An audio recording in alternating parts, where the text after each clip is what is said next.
My name is Georgia Holt. For 8 years, I built Vanguard Solutions' entire operational backbone. From a 3-person chaos managing 17 Fortune 500 clients to a seamless, automated machine.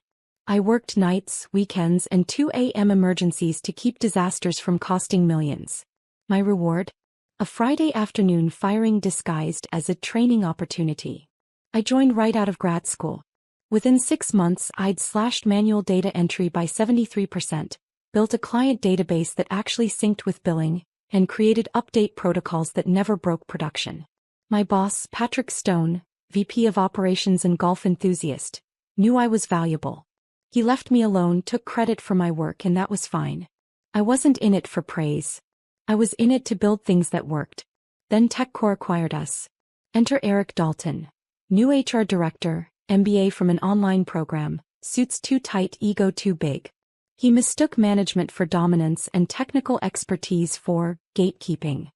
At our first restructuring meeting, he unveiled a slide titled Human Capital Optimization Strategy and declared, "No one should be indispensable."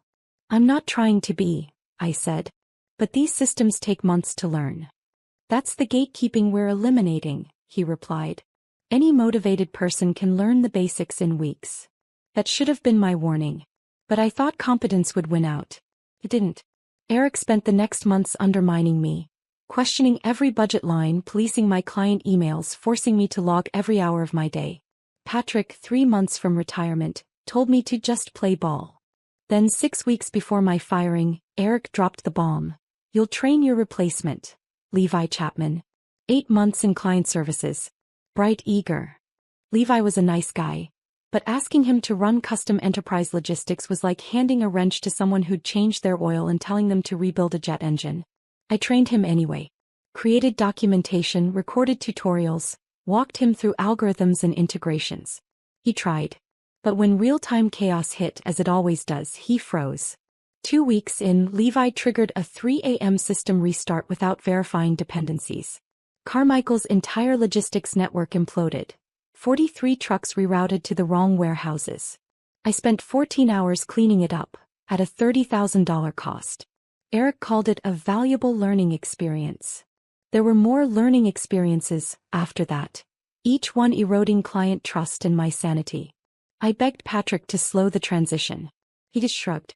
2 more months, then it's not my problem. But I was already doing 2 jobs, mine and Levi's, on 80-hour weeks, surviving on caffeine and frayed nerves, snapping at my own sister without knowing why. Eric kept flashing that same patronizing smile, calling it all organizational evolution. Then came the Friday that changed everything. Started like any other brutal week. On Wednesday, Levi trashed a client database by updating it without a backup. Another 4-hour recovery I cleaned up. I'd already sent Eric a carefully worded warning. Levi needs more time. His reply? A 4 p.m. Friday meeting invite. Role clarification discussion. I should have seen it coming. But I was too exhausted to notice the trap. I walked in to find Eric and Hadley Rivers from legal, not HR, waiting. My stomach dropped. "Have a seat," Eric said. Hadley slid a folder across the table. "We're restructuring your role," Eric said. "We need someone focused on team development and collaborative leadership. Levi's ready to take over. Levi can barely restart a server without breaking something." Eric's smile vanished. "That's the territorial attitude holding this transition back. Your recent reviews show resistance to change. I've had exceeds expectations for 3 years. Those were under the old criteria." He turned to Hadley. "Walk her through the separation." 20 minutes later, it was official. Terminated effective immediately, 2 months severance contingent on signing a non-disparagement agreement, and out by end of day. "What about emergency protocols?" I asked. "Levi doesn't know half the client auth sequences. He's been shadowing you for 6 weeks. He'll be fine. We've hired consultants." "Consultants? That'll cost twice what I make." "Not your concern anymore. Leave your badge and laptop." Then it clicked. This wasn't about performance. It was about budget optics. Fire me, install Levi at 40% salary, throw cheap consultants at the mess. Boom, labor optimization for the execs. I pulled out my phone and hit record. For the record, I'm being fired after 8 years of building every critical system here. You're replacing me with someone who's caused repeated outages and has 6 weeks of shallow training. Is that accurate? Eric stiffened. Georgia. Is it accurate? Hadley stepped in. We're offering a generous package. But yes, we're moving in a different direction. Fine. But I want it in writing. I warned you Levi wasn't ready. Any failures in the next 90 days aren't on me. Eric smirked. You'll get the standard letter. Nothing more. I'll do a proper handover. Just 1 week to transfer credentials, brief Levi on critical maintenance. Not necessary. He has your docs. Some of this isn't documented, it's in my head. Vendor contacts, emergency overrides, client quirks. Email him what he needs. Clear your desk by 5. They were rushing me out. Afraid I'd sabotage something, or worse, actually document the knowledge they'd ignored. They thought 6 weeks of shadowing plus my clean docs would be enough. They had no idea what they'd just done. Back at my desk at 4:47 p.m. Office nearly empty, Levi on a personal day, I stared at my screen. 8 years of work. Tossed like old hardware. I could have deleted everything. Planted time bombs. But that's not me. And I wasn't giving them a lawsuit. Instead, I'd do exactly what they asked. Leave quietly. I opened a new email. Levi, since I won't be around after today, here's a summary of the critical systems you'll manage. List of every system, surface details only. No workarounds. No vendor secrets. No patches I'd written. No tribal knowledge. Just enough to look helpful, and fail. All documentation is available in the shared knowledge base. Credentials are in the password manager. Emergency contacts are in the system directory. Good luck. Georgia. It was perfectly professional, perfectly adequate, and perfectly useless. Because the real knowledge, the kind that comes from 8 years of solving problems, building relationships, and understanding how all the pieces fit together, that doesn't go in documentation. I spent the next hour cleaning out my desk. Personal photos, coffee mug, the succulent plant that had somehow survived on my desk for 3 years. I packed it all into a cardboard box while the office got quieter and darker around me. At 5:53 p.m. I logged out of my computer for the last time. I left my badge on my desk, picked up my box and walked to the elevator. I didn't say goodbye to anyone. There wasn't anyone to say goodbye to. As I drove home I felt numb. 8 years gone. My professional identity stripped away. And for what? So Eric Dalton could show the executives he was modernizing operations? I got home, poured myself a glass of wine and opened my laptop. Not my work laptop, that was sitting on my desk at Vanguard. My personal laptop. I pulled up LinkedIn and started updating my profile. Then I checked my email. The first message arrived at 6:47 p.m. It was from Levi, panicking because he couldn't access one of the client portals. The password manager didn't have those credentials because that client used a rotating authentication system that required manual updates every 72 hours. I'd been doing it for so long it was automatic. I'd never thought to document it because it was such a routine part of the workflow. I didn't respond. The second message came at 7:23 p.m. A system alert for one of the overnight batch processes. It required manual approval because of a data volume threshold trigger. Standard procedure took 30 seconds to verify and approve. Levi's email arrived 2 minutes later. Georgia, there's an alert I don't understand. Can you help? I deleted both emails. The third message was at 8:15 p.m. from Eric. Georgia, I understand you're upset, but we need you to respond to Levi's questions. You're still employed until end of business today. I checked the time. 8:16 p.m. End of business was 3 hours ago. I blocked Eric's email and turned off my phone. Saturday morning I slept until 11. I hadn't slept past 7 in probably 5 years. It felt decadent and wrong and absolutely necessary. I made coffee, sat on my couch and started thinking about what came next. I had 2 months of severance. My emergency fund could stretch that to 6 months if I was careful. I'd have no trouble finding a new job. My skill set was in high demand and I had a track record of results. But first I was going to take a breath. I was going to remember what it felt like to not be constantly firefighting. I was going to... My laptop chimed. An email notification I'd forgotten to disable. It was from the automated monitoring system I'd set up for all our clients. A system that sent alerts to my personal email as a backup, because I'd learned years ago that sometimes notifications got lost in corporate email filters. Carmichael's system was throwing errors. Lots of errors. I opened the monitoring dashboard. My access credentials still worked. No one had thought to revoke my personal backup accounts. What I saw made my coffee go cold. The overnight batch process that Levi hadn't approved? It had timed out. When batch processes time out, they automatically retry. But Carmichael's system had a quirk. If a batch process retried during business hours, it conflicted with real-time transactions, creating database locks. Levi had logged in at 7 a.m. Saturday, poor bastard was probably panicking, and tried to manually run the batch process.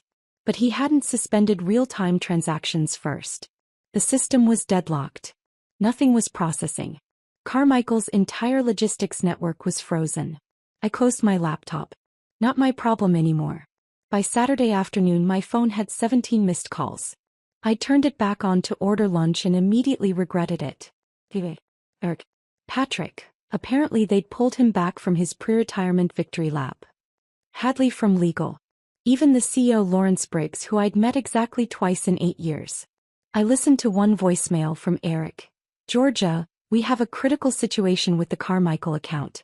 We need you to walk Levi through the recovery process. I understand you're upset about yesterday, but this is bigger than personal feelings. Call me back immediately. I deleted the voicemail and blocked every Vanguard number. Then I did something I'd been too busy to do in months. I went to a yoga class. A real, in-person 90-minute yoga class where I focused on nothing but breathing and stretching and not thinking about system architectures. It was glorious. Sunday morning I woke up and checked my personal email. Another alert from the monitoring system. Carmichael wasn't the only client having problems. 3 more accounts were showing critical errors. One of them, Riverside Industries, had an automated payment processing system that ran every Sunday morning. If that didn't execute properly, their vendor payments would be delayed, triggering penalty clauses in their supplier contracts. I checked the logs. Levi had tried to run the payment process manually. He'd used the wrong parameter flags. The process had executed against the test database instead of production. None of Riverside's vendors were getting paid. I made breakfast and watched the news. By Sunday evening my LinkedIn had exploded. 5 former colleagues from Vanguard had reached out. The message was always some variation of the same theme. What happened? Everything's broken. Are you okay? I responded to one of them, Keisha Wright, who'd been a junior analyst when I'd trained her 3 years ago. She'd left Vanguard 6 months ago for a better opportunity. They fired me Friday, I wrote. Put Levi in charge with 6 weeks of training. I warned them it wasn't enough. Keisha's response was immediate. Oh no. Levi's a nice guy but he's not you. What are they going to do? Probably call in expensive consultants and spend 6 months rebuilding institutional knowledge. Not my circus, not my monkeys anymore. Savage. I love it. Hey, my new company is hiring senior operations architects. Want me to send you the job posting? I did want her to send the job posting. Monday morning I had 83 missed calls and 47 emails. I read exactly one email from Patrick. Georgia, please. The Carmichael situation has escalated. They're threatening to terminate their contract. That's $8 million in annual revenue. We need your help. Name your price, consultant fees, project rate, whatever you want. Just help us stabilize things. I drafted a response. Patrick, I was willing to do a proper handover last Friday. I was willing to spend a week documenting everything properly. Eric refused and terminated me effective immediately with no transition period. You now have exactly what Eric wanted. Levi running operations with the documentation I created. I'm confident he'll figure it out. Best of luck with your retirement. Georgia. I didn't send it. Instead, I picked up my phone and called a lawyer. Her name was Olivia Chong and she specialized in employment law. I'd found her through a friend's recommendation years ago and saved her number for, just in case. Just in case had arrived. I explained the situation. The rushed training, the clear setup for failure, the termination disguised as reorganization, the immediate disaster that followed. Did you sign their severance agreement? Olivia asked. No. They gave me until today. Don't sign it. Forward me every email you have from the past 3 months documenting your concerns about Levi's training. Every instance where you warned them about risks. Everything. You think I have a case?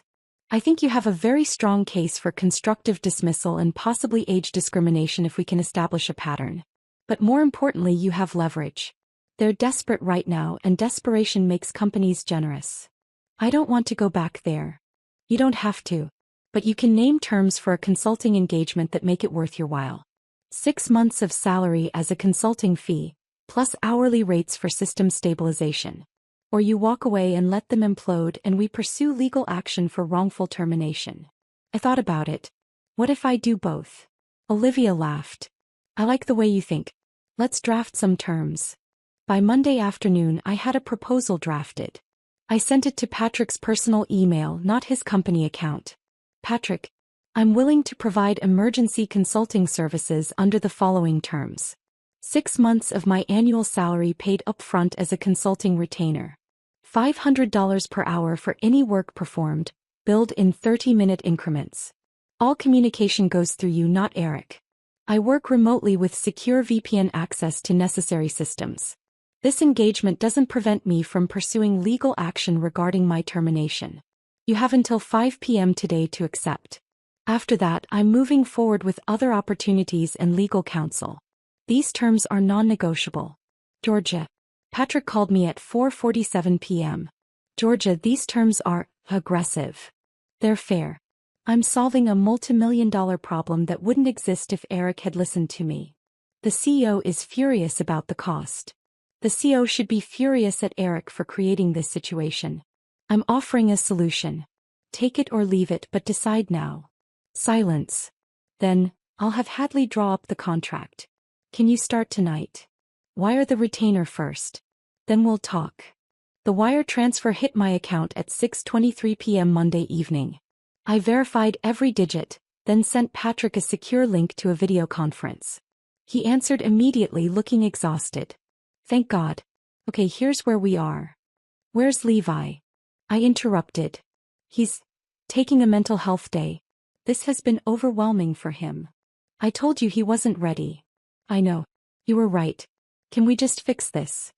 Give me VPN access and admin credentials. I'll need about 6 hours. What followed was the most satisfying 6 hours of my professional life. First, I tackled Carmichael.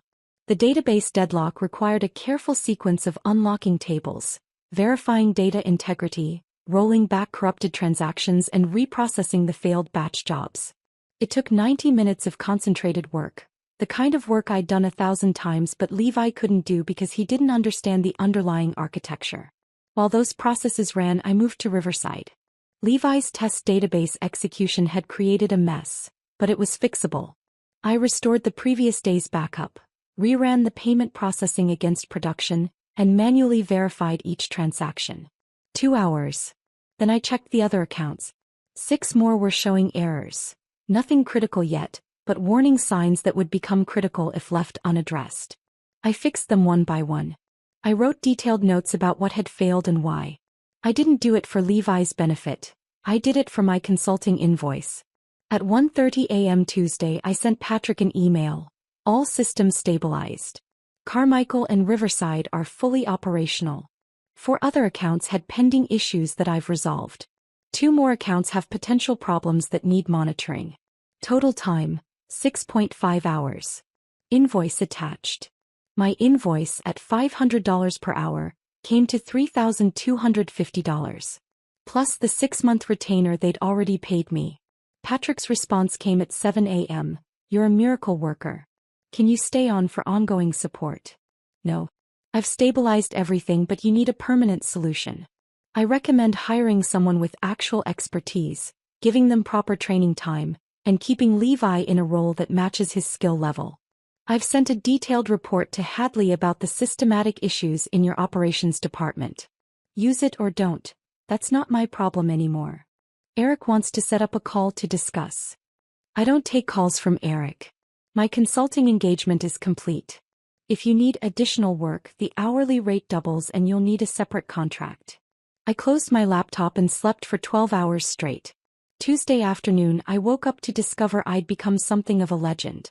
Keisha had apparently shared the broad strokes of what happened with a few former Vanguard colleagues. They'd shared it with others. Someone had posted on an anonymous professional forum about a operations architect who let her former company crash after they fired her badly. My LinkedIn was flooded with messages. Recruiters, former colleagues, people I'd never met asking about consulting availability. And one email from Eric Dalton. Georgia, I want to apologize for how your departure was handled. In retrospect, we moved too quickly with the transition. I'd like to discuss bringing you back as a senior consultant with a leadership role overseeing operations. We can structure it as a fresh start with competitive compensation.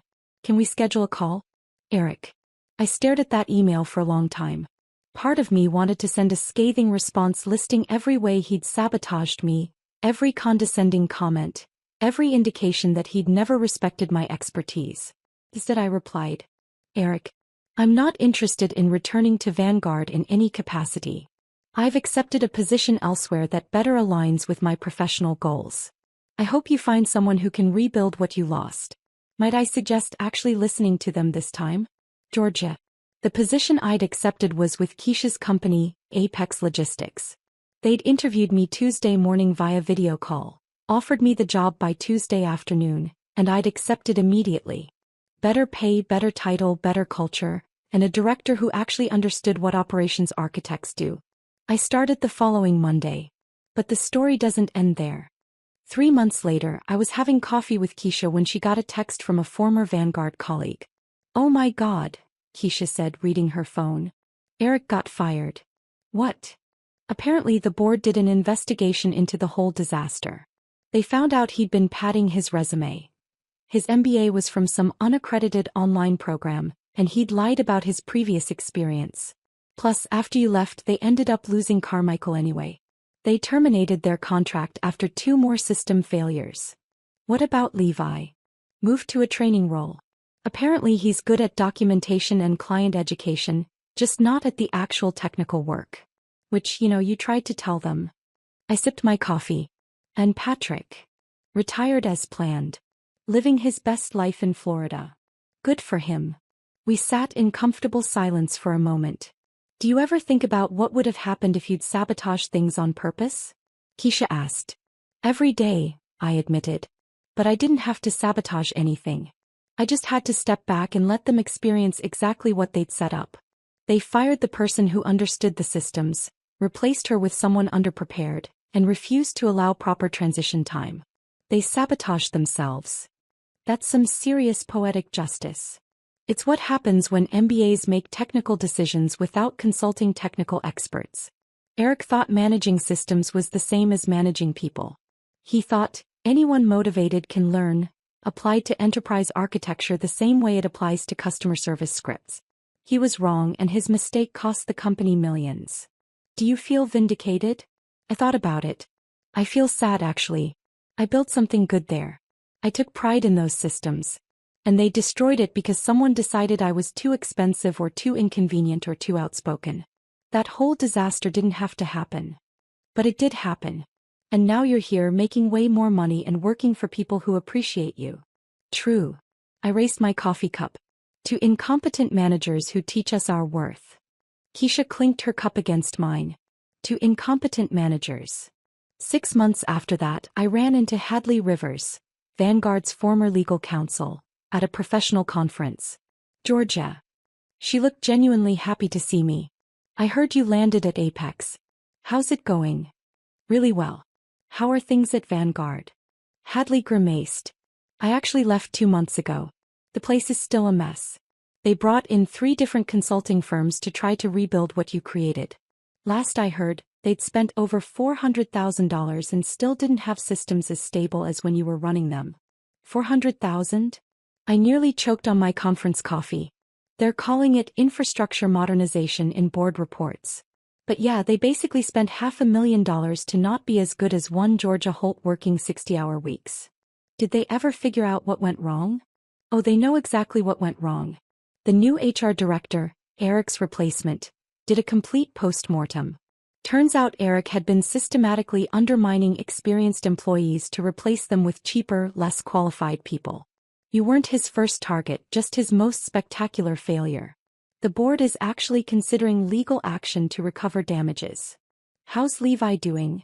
He's actually thriving in his new role. Turns out he's excellent at creating training materials and working with clients on the educational side. He just wasn't cut out for high-level technical operations. Which again you tried to tell them. Think they learned their lesson? Hadley laughed. I doubt it. But at least they're more careful about who they put in charge of critical infrastructure. We exchanged contact information and promised to keep in touch. As I walked away, I felt something I hadn't expected. Closure. I'd spent months being angry about how I was treated. Angry about the waste, the disrespect, the casual way they'd discarded 8 years of dedication. But standing in that conference center, hearing about the predictable aftermath of their terrible decisions, I realized something. I won. Not because they failed. Not because Eric got fired or because they spent ridiculous amounts of money trying to replace me. I won because I moved on to something better while they were still cleaning up their own mess. I won because I knew my worth and I refused to accept less than what I deserved. I won because I did my job with integrity, documented everything, warned them about every risk, and when they ignored me and pushed me out, I let their own incompetence speak for itself. I didn't have to sabotage them. I just had to stop saving them from themselves. Today, 2 years later, I'm still at Apex Logistics. I'm now a senior VP of Operations Architecture. I lead a team of 12 brilliant people and I make it my mission to listen to them when they raise concerns. I create environments where expertise is valued, where proper training time is allocated, where institutional knowledge is protected rather than dismissed as gatekeeping. And whenever someone proposes replacing an experienced team member with someone cheaper and less qualified, I tell them the story of Eric Dalton and what happened when Vanguard Solutions decided I was replaceable. The funny thing about being indispensable is that you're not actually indispensable. No one is. But when you build complex systems, when you cultivate relationships, when you develop expertise over years of dedicated work, replacing that takes time, resources, and respect for the transition process. Vanguard learned that lesson the expensive way. Last month I got an unexpected email. It was from a recruiter working on behalf of TechCore Industries, the parent company that had acquired Vanguard. Dear Ms. Holt, we're conducting a search for a Chief Operations Officer for our enterprise software division. Your name came up repeatedly during our preliminary research as someone with exceptional expertise in logistics systems architecture and operational excellence. Would you be interested in discussing this opportunity? I had to read it 3 times to make sure I wasn't hallucinating. They wanted me to come back. Not to Vanguard specifically, but to a leadership role overseeing operations for the entire division, which included Vanguard. The irony was so thick I could taste it. I scheduled a call with the recruiter out of pure curiosity. Her name was Nina Castellano and she was refreshingly direct. I'll be honest, Nina said after we'd exchanged pleasantries. Your name is on a very short list. We've been trying to stabilize operations across our acquired companies for 18 months. We keep running into the same problem. We can't find people who understand both the technical architecture and the business strategy. You're one of the few candidates who has that combination. Does TechCore know about my history with Vanguard? I asked. There was a pause. They're aware. In fact, that's part of why they want to talk to you. The leadership team has done extensive postmortems on the Vanguard situation. They view it as a case study in what not to do during integration. And they think I'd want to come back to clean up their mess? They think you'd want an opportunity to build something properly from the ground up with executive authority and resources to do it right. Plus, and I'm authorized to share this with you, the compensation package is significant.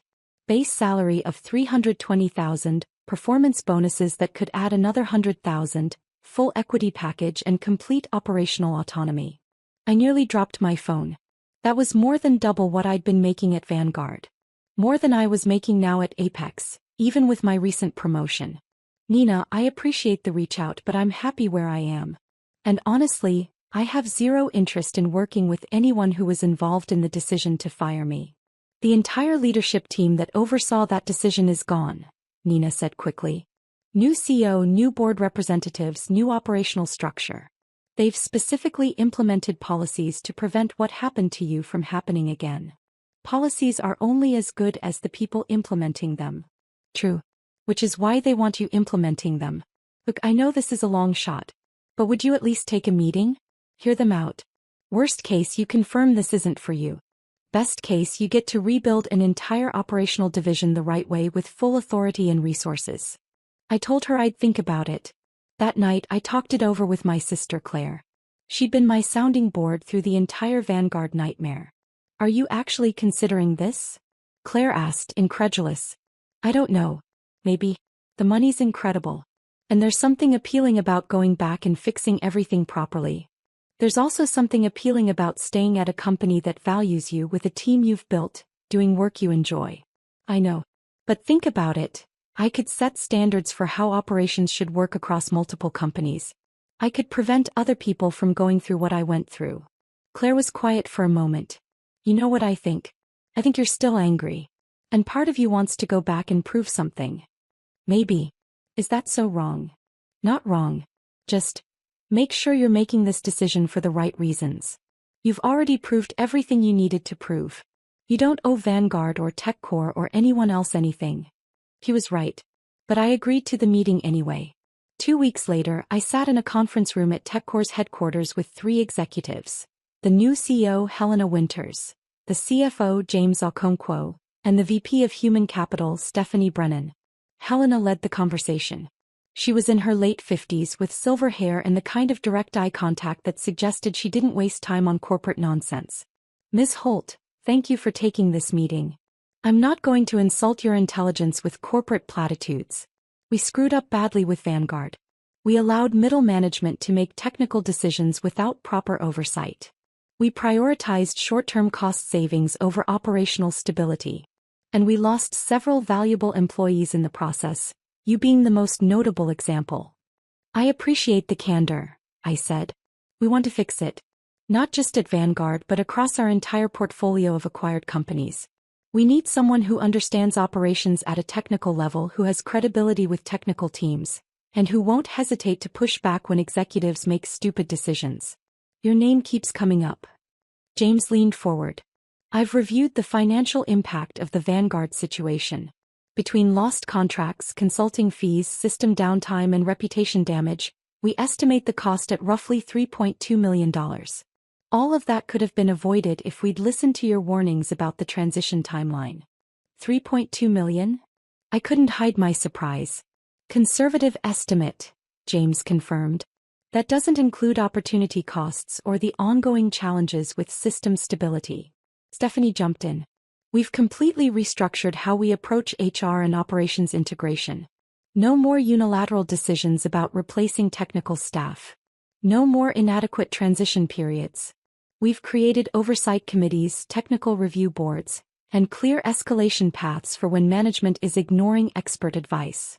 That all sounds good on paper, I said. But policies only matter if the culture supports them.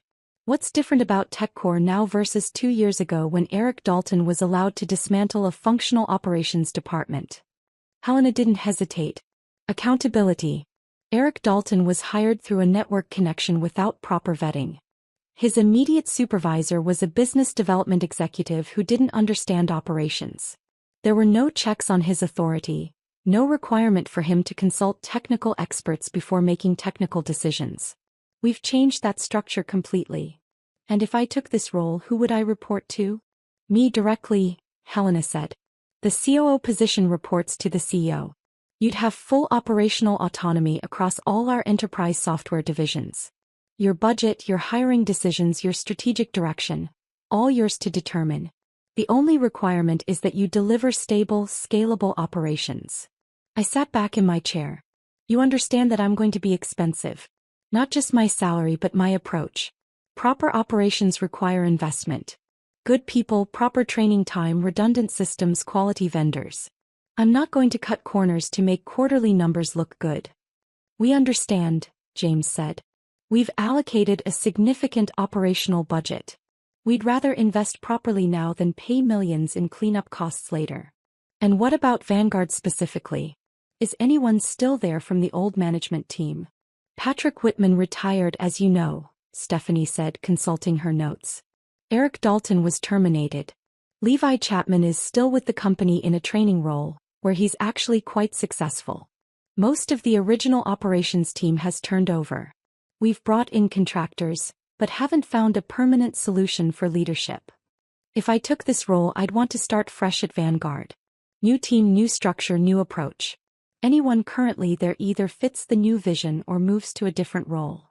That's exactly what we want you to do, Helena said. Clean slate. Build it right. We talked for another 90 minutes. They showed me organizational charts, budget projections, timelines for integration. They were thorough, prepared, and refreshingly honest about the magnitude of the problems I'd be inheriting. As the meeting wrapped up, Helena asked, "What would it take to get you on board?" I took a breath. I need to think about it. This is a massive decision. I'm happy at Apex. I have a team I've built, a culture I've helped create. Leaving that for any reason would be difficult. Take your time, Helena said. But I hope you'll seriously consider it. We need someone like you. More importantly, the people working in our operations departments need someone like you. Someone who'll fight for proper resources, adequate training, and respect for technical expertise. That last part stuck with me. I spent the next week agonizing over the decision. I made pro/con lists. I talked to Claire, to Keisha, to my former colleagues. I lay awake at night running through scenarios. The money was incredible. The scope was exciting. The opportunity to prevent other people from experiencing what I'd gone through was meaningful. But I'd built something good at Apex. I had stability, respect, a team that trusted me. Was I willing to give that up to jump back into the chaos? On Friday night, I found myself doing something I hadn't done in months. I opened my old monitoring dashboard for Vanguard systems. My access had been revoked long ago, obviously. But I'd kept the bookmarks, the documentation, the architecture diagrams. I sat there looking at the systems I'd built, thinking about all the work that had gone into creating them. And I realized something. I wasn't angry anymore. The rage I'd felt standing in that conference room 2 years ago while Eric Dalton smirked at me, it was gone. The bitterness about wasted years, the frustration at being undervalued, it had faded. I'd moved on. I'd proved my worth. I'd built something new. Going back wasn't about revenge or vindication. It would be about something else entirely. Taking everything I'd learned, both the technical skills and the painful lessons about corporate politics, and using it to build something better. Not for Vanguard. For the people who'd be working in operations across TechCore's companies. For the junior engineers who needed someone to fight for proper training time. For the experts who needed protection from incompetent managers. For the systems that deserved to be built properly rather than cheaply. I made my decision. On Monday morning, I called Helena Winters. "I have conditions," I told her. "I'm listening. First, I want complete operational autonomy. If I determine someone in management is making decisions that compromise system stability or employee well-being, I can overrule them without going through committee approvals." Agreed. Second, I want a guaranteed 3-year contract. If TechCore decides to go in a different direction before then, I get a full payout. I'm not going to invest years of work just to have another Eric Dalton show up and dismantle everything. Done. Third, I want a seat on the Operational Oversight Board. Not as an advisor, as a voting member. Technical expertise needs representation at the highest level of decision-making. I'll have to run that by the full board, but I'm confident they'll approve it. Fourth, anyone I hire has protection from arbitrary termination. If someone in management wants to fire one of my people, they need to demonstrate cause in writing and get my approval. I'm not letting another talented engineer get pushed out because they're too expensive or don't kiss up to executives. Helena was quiet for a moment. That's a significant constraint on management authority. That's the price of getting me. I watched good people get destroyed by bad managers. I won't be part of a system that allows that to continue. All right. I'll add that to the contract terms. Then I accept your offer. I'll need 8 weeks to transition properly at Apex. I'm not leaving them in the lurch the way Vanguard left me. But after that, I'm yours. 8 weeks is fine. Welcome to TechCore, Georgia. I think you're going to change how we do business. That's the plan. I spent the next 8 weeks doing what Vanguard should have let me do. A proper handover. I trained my replacement, a brilliant woman named Alicia Santos who'd been my deputy for the past year. I documented everything. I introduced her to key vendors, walked her through every system quirk, made sure she had my phone number for emergencies. When my last day at Apex arrived, my team threw me a going-away party. Keisha gave a speech about how I'd taught her the difference between doing things fast and doing things right. Georgia doesn't take shortcuts, Keisha said, raising a glass. She builds things that last. And she fights for the people around her. Apex is losing someone irreplaceable, but honestly, I think she's going somewhere she can make an even bigger impact. I hugged her goodbye and tried not to cry. My first day at TechCore started with a company-wide video call. Helena introduced me as the new Chief Operations Officer and outlined my mandate. Stabilize operations across all divisions, implement sustainable practices, build teams that could handle growth. Then she said something that made several executives visibly uncomfortable. Georgia has full operational authority and my complete support. If she tells you that something is operationally unsound, she's right. If she pushes back on a decision, listen to her. We've learned expensive lessons about what happens when we ignore operational expertise. We're not repeating those mistakes. My first stop was Vanguard Solutions. I walked into the building on a Monday morning, exactly 2 years and 3 months after I'd walked out carrying a cardboard box of personal belongings. The lobby looked the same. The elevator made the same sounds. But when I stepped onto the operations floor, everything was different. The department had shrunk from 12 people to 6. Half the desks were empty. The ones that were occupied had people who looked exhausted and overwhelmed. Levi Chapman was leading a training session in the conference room. When he saw me through the glass, his face went pale. I waited until his session ended, then knocked on the door. Georgia, he said, and I couldn't read his expression. Fear? Embarrassment? Relief? Levi, can we talk? We moved to an empty office. Levi fidgeted with his phone, not making eye contact. I'm not here to yell at you, I said quietly. None of this was your fault. He looked up, surprised. I failed at everything you tried to teach me. The company lost millions because I couldn't do your job. You couldn't do my job because it wasn't the right job for you. And you were set up to fail by people who should have known better. I heard you're doing well in training now. I love it, he admitted. Creating documentation, working with clients on process improvement, teaching people how to use systems. That's where I thrive. I never should have been in that technical role. No, you shouldn't have. But that was Eric's mistake, not yours. I wanted you to know that before I started making changes around here. Changes? I'm the new COO for TechCore.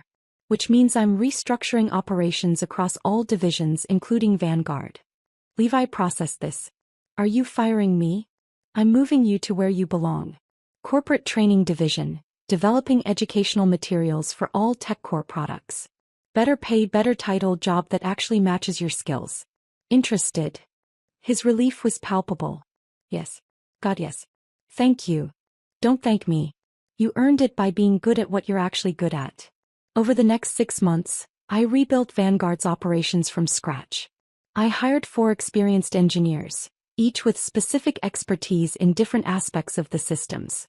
I implemented proper on-call rotations so no one was drowning in constant emergencies.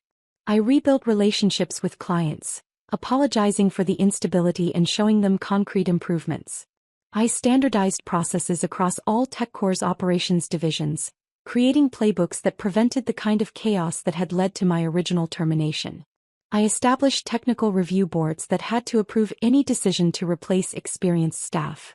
Most importantly, I created a culture where expertise was valued, where people could push back on bad ideas without fear of retaliation, where "we've always done it this way" wasn't good enough, but neither was change for change's sake.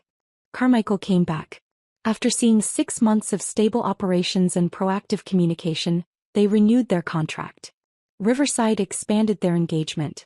We landed 3 new major clients who'd heard about TechCore's operational improvements. A year into my tenure as COO, Helena called me into her office. "We're doing a case study," she said, sliding a document across her desk.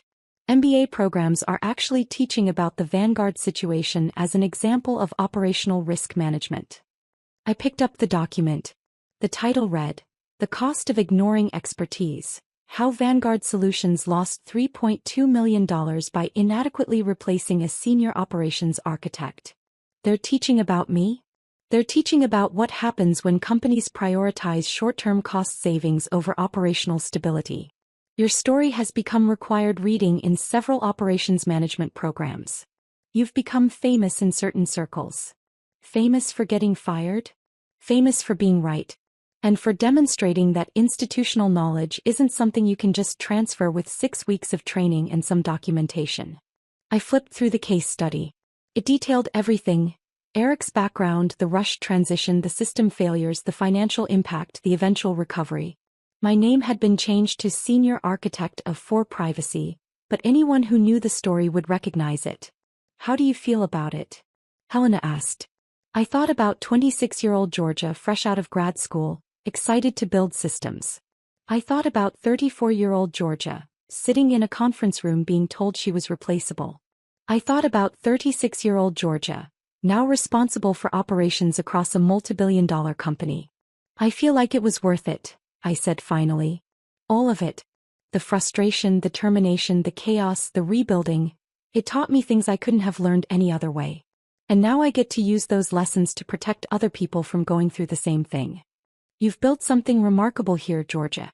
Employee satisfaction in operations is up 47% across all divisions. System stability is the best it's been in TechCore's history. Client retention is at record highs. You're doing exactly what we hired you to do. I'm doing what I always did. Building things that work and fighting for the people who make them work. Keep doing it. Last month I got an email from an address I didn't recognize. The subject line read, "Thank you." I almost deleted it as spam, but something made me open it. Dear Ms. Holt, you don't know me, but I'm a junior operations engineer at one of TechCore's divisions. Last week my manager tried to force me to deploy an update I'd warned wasn't ready. When I pushed back, he threatened to put me on a performance improvement plan. I filed a report through the technical oversight system you created. Within 2 days the deployment was delayed, my concerns were validated, and my manager was required to complete training on operations protocols. I would have been fired or forced to deploy something that could have broken production systems. Your policies protected me. Thank you for building a system that listens to engineers. A grateful employee. I read that email 3 times, then saved it in a folder I keep for rough days. Because that's what it was all about. Not revenge on Eric Dalton. Not proving Vanguard wrong. Not the money or the title or the case studies. It was about building systems, technical and organizational, that protected people and worked properly. Today, 3 years after being fired from Vanguard Solutions, I run operations for a company that processes billions in transactions annually. I oversee 200 operational staff across 8 divisions. I sit on the board of directors and have authority to overrule executive decisions that compromise operational integrity. I make more money than I ever imagined I would. I have the respect of my peers and the trust of my team. I've spoken at conferences about operational excellence and institutional knowledge management. But none of that is what I'm proudest of. What I'm proudest of is the junior engineer who felt safe enough to push back on a bad decision. The training program that ensures people aren't thrown into roles they're not prepared for. The policy that prevents managers from firing experienced staff without technical justification. The culture that values expertise over ego. I'm proud that I took the worst professional experience of my life and transformed it into something that protects other people from the same fate. Sometimes people ask me if I regret how things went down with Vanguard. If I wish I'd fought harder to keep my job or been more diplomatic with Eric, or found some way to prevent the disaster. The truth? I don't regret any of it. Because everything that happened, the frustration, the determination, the chaos, the rebuild, it taught me exactly what kind of leader I wanted to be. Not someone who hoards knowledge or makes themselves indispensable. Not someone who burns bridges or sabotages systems out of spite. Someone who builds things properly, documents them thoroughly, trains people adequately, and fights like hell to protect the people doing the actual work. Eric Dalton thought firing me would save money and eliminate a single point of failure. Instead, it cost his company millions and eventually cost him his job. He learned that expertise isn't something you can replace with enthusiasm and a few weeks of training. That institutional knowledge isn't the same as gatekeeping. That the expensive, experienced person who keeps pushing back on your bad ideas might actually be trying to save you from yourself. I didn't have to teach him that lesson. He taught it to himself. I just had to stop preventing the inevitable consequences of his decisions. That's the thing about being truly good at your job. You don't have to prove your worth by sabotaging things when you leave.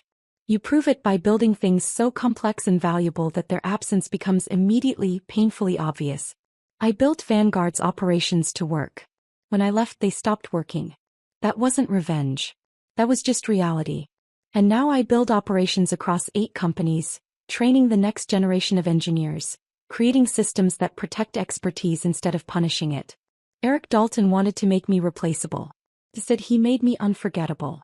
I'd say that worked out pretty well for everyone except Eric. The end.